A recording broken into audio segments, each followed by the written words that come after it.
এখন আমরা দেখব অ্যাডমিন প্যানেলের টিকেটস মডিউলটি। অ্যাডমিন প্যানেল থেকে আমাদের সকল এমপ্লয়ি ক্রিয়েট করা সকল টিকেটস আমরা এখান থেকে দেখতে পাবো। আমরা চাইলে এখান থেকে ফিল্টার করতে পারি যে আমরা অল দেখতে চাচ্ছি অথবা শুধুমাত্র কিছু সংখ্যক টিকেটস দেখতে চাচ্ছি। আমরা এখান থেকে স্ট্যাটাস চেঞ্জ করতে পারবো। যদি আমাদের টিকেট নিয়ে কাজ হতে থাকে সেক্ষেত্রে আমরা ওপেনিং দিতে পারবো।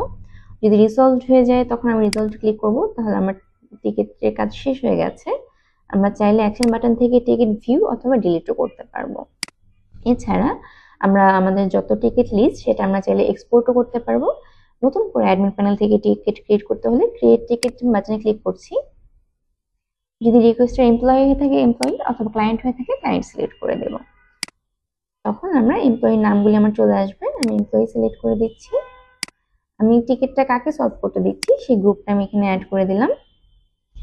এজেন্ট চাইলে আমরা অ্যাড করে দিতে পারি। কোনো প্রজেক্টের জন্য যদি ইস্যুটাই হয়ে থাকে সেক্ষেত্রে আমরা প্রজেক্টকে মেনশন করে দিতে পারবো।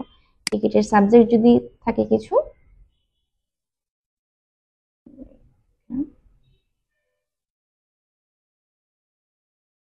আমি টিকিটের সাবজেক্ট দিয়ে দিচ্ছি এবং এই টিকিটের ব্যাপারে আমি যদি বিস্তারিত কিছু বলতে চাই সেক্ষেত্রে আমি কিছু ডিসক্রিপশনে দিয়ে দেবো। টিকিট রিলেটেড আমার যদি কোনো ফাইল থেকে থাকে সেক্ষেত্রে আমি কোনো ডকুমেন্ট চাইলে আমি এখান থেকে অ্যাড করে দিতে পারবো। এছাড়া আমি যদি আদার্স কোনো ডিটেলস লিখতে চাই, আই মিন প্রায়োরিটি অথবা টাইপ যদি সেট করে দিতে চাই সেটাও আমি চাইলে সেভ করে সেভ দিয়ে দিচ্ছি। তো আমার টিকিটটি কিন্তু অ্যাড হয়ে যাচ্ছে। আমার টিকিটটা কিন্তু আমার লিস্টে চলে এসেছে।